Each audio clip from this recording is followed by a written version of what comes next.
Hello, my name is Jachin, and today I'll be performing an excerpt from the book Allies by Alan Gratz.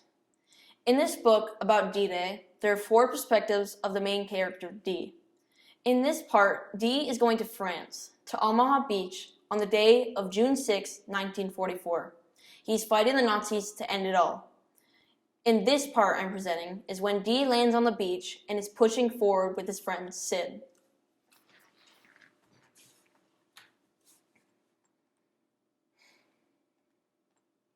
What the hell am I doing here? D thought, panicking.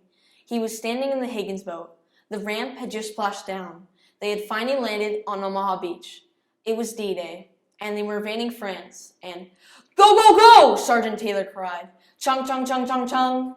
Before D could even take a step, the German machine guns on the cliffs beyond the beach tore into the boat, mowing down the first row of soldiers. D ducked as the bullets flew. The soldiers in front of him screamed as they were shot. It was like the Jerrys had just been waiting for the ramp to come down. "Go, move, let me out of here!" soldiers yelled. But where, D wanted to know? Into the hailstorm of bullets? To stay in the boat was to die. To push forward was to die. Everything around D was suddenly death. Some of the men tried climbing the tall walls of the boat and jumping over the side, but they were shot too. Sid pushed forward, head down, and D followed, his heart thumping in terror.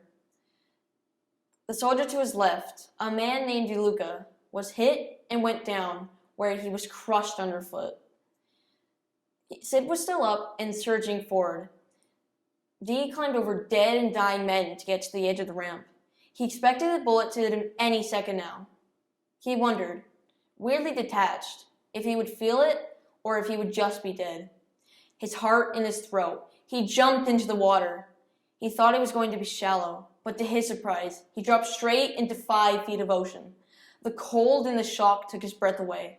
He swallowed seawater as a wave washed over him. The boat must have hit a sandbar. They had been dropped out too far. "I'm going to die." Bullets whipped into the water all around him. One struck D in the left arm, sending a shooting pain up through his shoulder and down through his fingertips. Another dead soldier fell into the water beside him.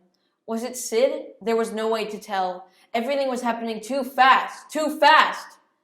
"I'm going to die," D thought in a blind, thrashing panic. "I'm going to drown. I'm going to be shot again, and I'm going to die." D kicked off the sand and came up for a painful, desperate breath before sinking again. He activated the CO2 cartridges on his life vest, but it wasn't enough to lift him up out of the water. He was still too heavy. He had too much gear. He fought to unclip the ponderous assault vest he wore over his uniform. His movement slowed by water and made shaky by fear. At last, he was able to slip the vest off. He let go of the sling that carried his rifle too. He couldn't worry whether he needed it later. If he didn't get out of the water, there wasn't going to be a later. Lungs burning, eyes stinging, D kicked again, breaking the surface. And this time he floated, and what he saw as the waves took him up and down was a scene from hell.